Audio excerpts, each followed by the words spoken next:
afternoon. I'm going to call this oversight hearing to order. Today we're here to examine the Indian Self-Determination and Education Assistance Act. I call it ISDEA. Does anybody else call it ISDEA? There's been such debate about the correct pronunciation. So as a committee, I would like us to agree on just calling it ISDEA? ISDEA. Defer to the chair. ISDEA. Indian Self-Determination and Education Assistance Act, if we use that every single time, this hearing is going to be twice as long, so it's ISDEA. But we're also going to talk about its successes at the Department of the Interior and IHS. This year, on January 4th, we marked the 50th anniversary of ISDEA being signed into law. Passed unanimously by Congress, ISDEA transformed the relationship between the federal government and tribes by empowering them to take over the administration of federal programs and services that serve tribes, tribal members, and Native populations, and tailor them to their communities' unique needs. Historically, these programs and services were provided by federal agencies directly through the BIA at Interior and through the IHS at the Department of Health and Human Services. Over the past 5 decades, tribal nations have proven time and again that self-determination and self-governance work. And they work because no one understands the needs of Native communities better than the communities themselves. And when tribes are in charge of the programs that serve their people, outcomes improve, opportunities grow, and cultures thrive. Alaska is a perfect example of this. Take the Alaska Tribal Health Compact, which was established early in the self-governance era. It showcases what's possible through self-governance.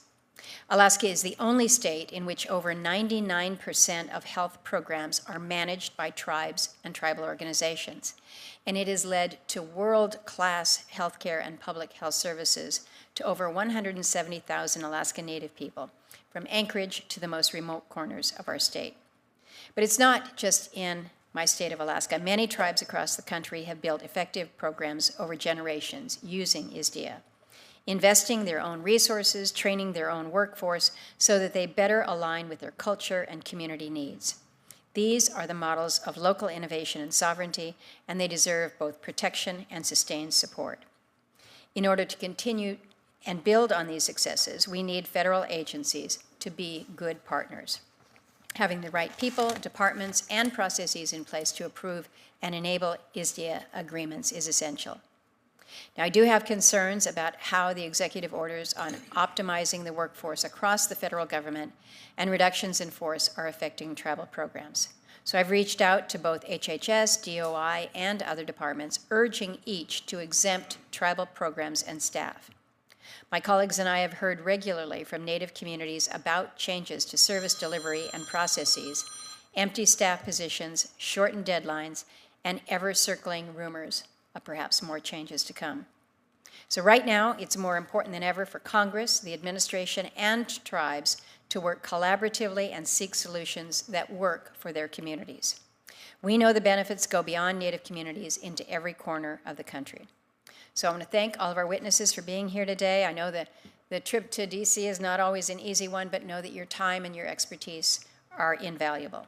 The insights you share will help inform our continued work to strengthen federal programs and uphold the promises made to tribes and Native people. So I look forward to your testimony. I now turn to the Vice Chair for